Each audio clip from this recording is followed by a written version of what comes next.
تو ایک کے بعد دوسری رجیم نے ٹوٹنا شروع کر دیا. ان کے ٹوٹنے سے جو ویکیوم کریٹ ہوا یا ان کے کمزور ہونے سے جو ویکیوم کریٹ ہوا، جیسے سیریا میں وہ کمزور ہو گئے، تو اس میں پھر جو اپنی اپنی گورنمنٹس تھیں یا اپنی اپنی جو ملیشیاز تھیں ان کو سپورٹ کرنے کے لیے سعودی عربیہ اور ایران اتر پڑے. جیسے سیریا میں علوی گورنمنٹ تھی بشار الاسد کی، حالانکہ بشار الاسد کا ریلیجن سے کوئی تعلق نہیں تھا. یہ جو باس پارٹی کے لوگ تھے یہ کمیونسٹ اور سوشلسٹ کہلاتے تھے، ان کا ریلیجن کے ساتھ، بٹ وہ قبیلہ تھا، علوی قبیلہ تھا جو 20% کے قریب سیریا میں آباد ہے.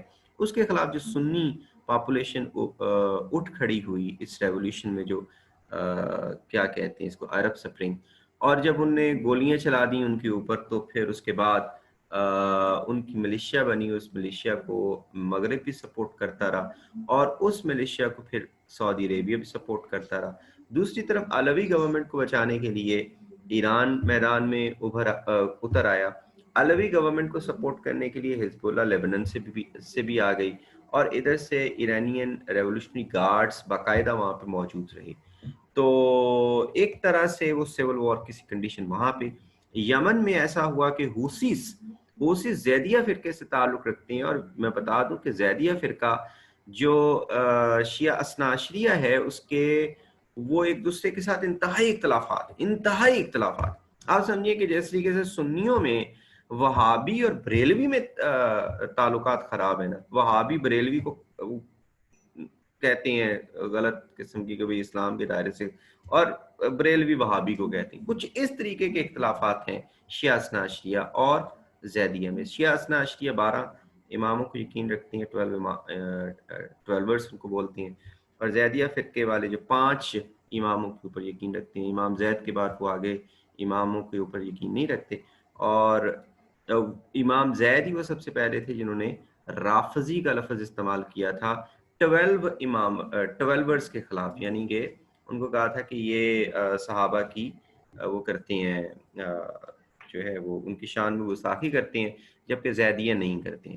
زیدیہ جو ہیں وہ آپ سمجھیں کہ ان کو یہ جو ایران کے جو شیعہ سے ان کو کافر کہتے ہیں، وہ ان کو نہیں مانتے، مطلب وہ اس طریقے سے کچھ ہے. لیکن اس کے باوجود ایران ان کو سپورٹ کر رہا ہے، حوثیز کو جو زیدیہ فرقہ ہے. اور دوسری طرف سعودی عربیہ خامخواہی ہائپر سینسٹیو ہوا، اس نے بمباری کرنی شروع کر دی اور وہاں پہ موجود رجیم کو سپورٹ کرنا شروع کر، تو وہاں بھی سول وار سٹارٹ ہو گئی. تو یہ جو سول وار کی سی کنڈیشن ہے، یہ اس کو ہماری بدقسمتی یہ ہے کہ تڑکا اس کو شیعہ سنی کا دیا گیا، اور پیچھے جو ہے جو اسٹریٹجک اور جو پولیٹیکل ڈیزائنز ہیں، اور یہ جو ڈیزائنز ہیں یہ اور پھر بڑا خطرناک ہو گیا نا. پورے ریجن میں ایک خاص قسم کی فضا پیدا ہو گئی 2 سیکٹس کے درمیان میں. پہلے ہی ان کی اچھی نہیں بنتی ہے جو صدیوں سے لے کر اب تک، اس کے بعد اس کو ایک وار میں گھسیٹ دیا گیا. لیکن میں اس کو پازیٹیو امپیکٹ ہی سمجھتا ہوں کہ کم از کم اس کے بعد عوام جو ہے اٹھیں گے اور کہیں گے کہ یار ہمیں جو ہے وہ ہمیں ان ملاز کو سائیڈ وے کرو، اور یہ جو دین ہمارے اوپر امپوز کر رہے ہیں، ہم خود سے جو ہے وہ پڑھیں گے دین کو، اور ہم خود سے ڈیسائیڈ کریں گے کون سی چیز اچھی ہے. ملا سے سنو گے تو وہ تو اپنی ایک 1.5 مسجد کی جو 1.5 اینٹ کی جو مسجد بنائی ہے اس کے مطابق وہ بات کرے گا. آپ خود سے اگر قرآن پڑھو گے، خود سے آپ حدیث پڑھو گے، خود سے آپ دین کو مطالعہ کرو گے، تو میرا خیال ہے کہ آپ ملا کے چنگل سے چھڑوا لو گے. یہاں آ کے ایران اور اسرائیل کے تعلقات ایران کہہ رہا ہوں، جو عرب کنٹریز ہیں ان کے اور اسرائیل کے جو انٹرسٹس ہیں وہ اکٹھے ہونا شروع ہو گئے. یہ دونوں جو ہیں وہ ایرانین جو رجیمز ہیں ان کے خلاف تھے. جیسے سیریا کی جو رجیم ہے اس کے خلاف اسرائیل بھی ہے، عرب کنٹریز بھی، وہ ایران کی سپورٹڈ ہے. حزب اللہ کے خلاف عرب کنٹریز بھی ہیں، اسرائیل بھی ہے، ایران کی سپورٹڈ ہے. اسی طریقے سے یہ جو پس پردہ ریلیشنز تھے یہ آہستہ آہستہ